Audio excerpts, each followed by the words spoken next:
Fridge ডোর আলমারি, এটা হচ্ছে লাইট সিলভারের সাথে লাইট গোলাপি কালার যেটা বলি আমরা। এই হাতলটা আবার এটার সাথে ম্যাচিং করে এই কালারটা দিয়ে দিয়েছি। অটোবিল লক, ফুল পাল্লা, একদম নব গ্লাস। দেখেন এটা কিন্তু পায়ে নষ্ট হওয়ার কোনো ভয় নাই, একদম পুরো ফ্রিজ। পুরো আলমারিটা যদি ভাইয়া দেখাইতে পারতেন এটা কি স্টিল আলমারি বলতেই পারবে না। ফ্রিজ ডোরের আলমারি ফ্রিজের মতোই লাগতে হবে। তো এটার সাইজটা যদি বলি 3.5 ফিট 42, উচ্চতা 6.5 ফিট 78, গভীরতাটা হচ্ছে 22 ইঞ্চি। এই সাইজের আলমারিগুলো হলাম আপনার রেগুলার সাইজ, অনেক চাহিদা।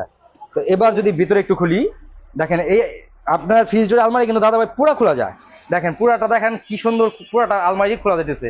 তো অনেকের সিন্ধুকের প্রয়োজন নাই, শাড়ি হ্যাঙ্গারটা উপরে প্রয়োজন, যার কারণে এই সিস্টেমটা আমরা করে দিয়েছি। এখানে শাড়ি হ্যাঙ্গার আছে, 3টা আপনার হাফ চেম্বার আছে, 2টা ফুল ডয়ার আছে। ডয়ারটা খুললেও ভিতরে গহনা রাখার চেম্বারটা পাবে। আর এই পাশটা না খুললাম, এটার ভিতরেও আছে। এটা ফুল 3টা চেম্বার। তো যদি আপনি লেপ তোষক কম্বল রাখতে চাই সেই ক্ষেত্রে আপনার এটা খুলে নিচে নামায় রাখলে, জি, 2টা স্পেসে একটা করে আপনার ভারী জিনিসগুলো লেপ তোষক কম্বল রাখতে পারবে। আবার কাপড় চোপড় রাখতে চাইলে এটা উঠায় ব্যবহার করতে পারবে। তো এই আলমারিটাও অনেক উন্নত মানের, হেভি। এটাও আপনার 20-22 গ্যাস দিয়ে করা। এটা আপনার যদি আমরা বলি, এটার ভিতরে আপনাদের 6 থেকে 7টা কালার আছে। এটা হচ্ছে